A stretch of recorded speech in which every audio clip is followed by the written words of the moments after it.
Welcome to Value Vest Daily, where we analyze the best value and momentum investment opportunities. Today, we're diving into a stock that's giving investors some serious whiplash: Navitas Semiconductor, ticker NVTS.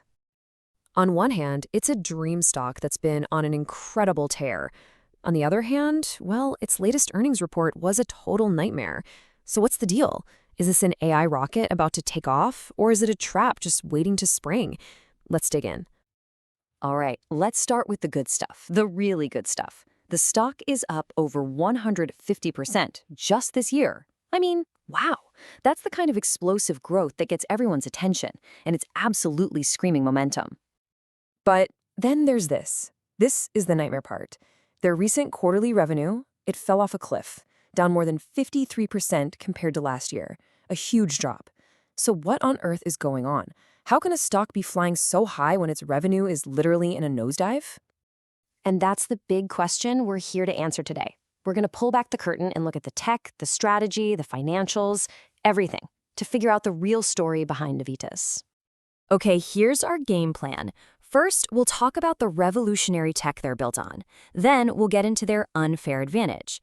After that, we'll tackle those tricky financials, decode the stock chart, look at its future price potential, and finally, wrap up with the risks and our verdict. Let's get started. All right, first up, the next-gen power revolution. To really get what Navitas is all about, you got to understand the core technology they're using. And we're talking about a massive shift in how we handle power, all thanks to something called gallium nitride, or GaN for short. So, for decades, silicon has been the undisputed king of electronics, right? But it's kind of hitting a wall. Well, enter gallium nitride. This stuff is the future. Think about it. It's 3 times faster at switching, it lets you build things 70% smaller, and it saves 40% more energy. This isn't just a small step up, it's a giant leap. Okay, so we've established GaN is a total game changer. But what's so special about Navitas? Why are they the ones to watch in this space? What's their secret sauce, their unfair advantage? And this analogy just hits the nail on the head. Imagine their competitors are out there selling just the bolts and pistons, while Navitas, they're selling the entire integrated engine.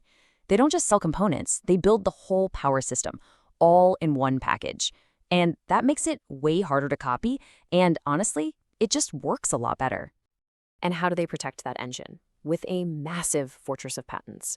We're talking over 300 patents protecting their GaNFast and GeneSiC platforms.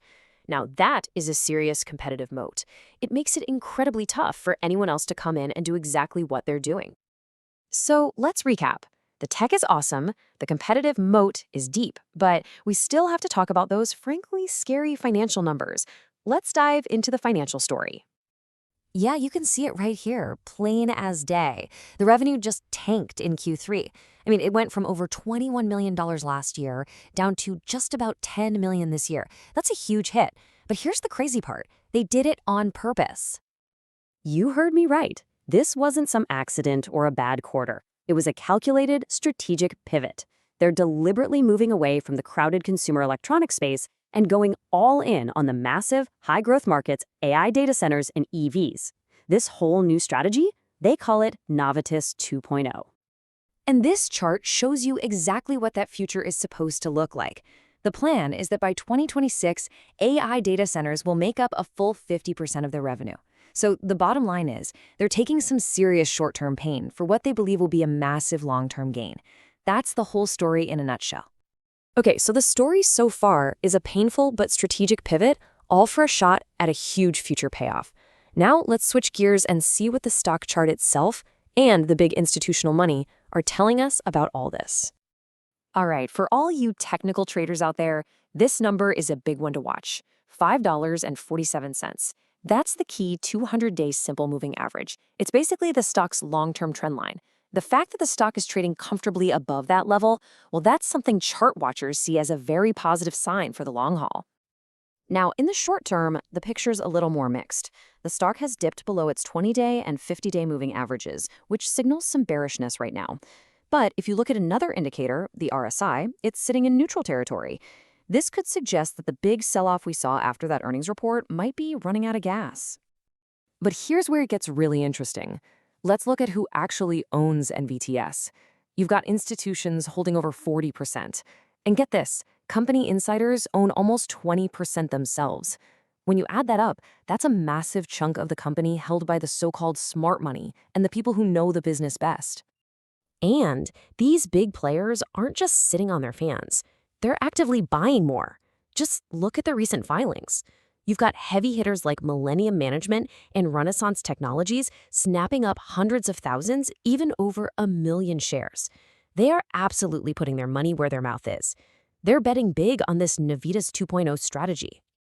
Okay, so we have a bold strategic pivot and big institutions piling in. The million-dollar question is, where does the stock go from here? Let's talk about the future price potential. So if you look at what Wall Street analysts are saying, the average price target for the next 12 months is around $8.77. Not bad. Looking out 3 years, that target jumps to nearly $14.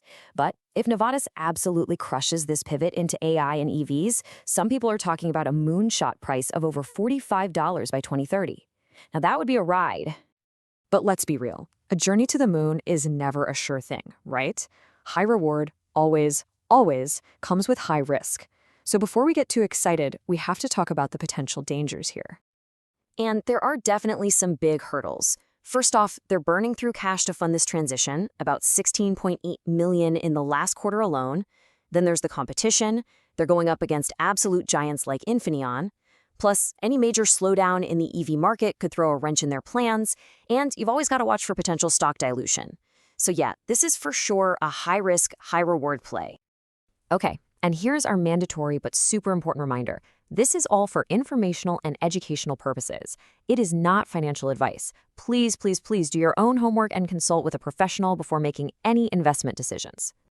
Hey, if you got some value out of this deep dive, it would mean the world to us if you'd hit that subscribe button, give this a like, and maybe even share it. It's a huge help and lets us keep bringing you totally unbiased looks at new opportunities before you put your money to work. Oh, and hey, one more thing. If there's a specific ticker symbol you're curious about and want us to break down next, just drop it in the comments below. Seriously, we read every single one. Thanks for hanging out with us, and we'll catch you on the next one.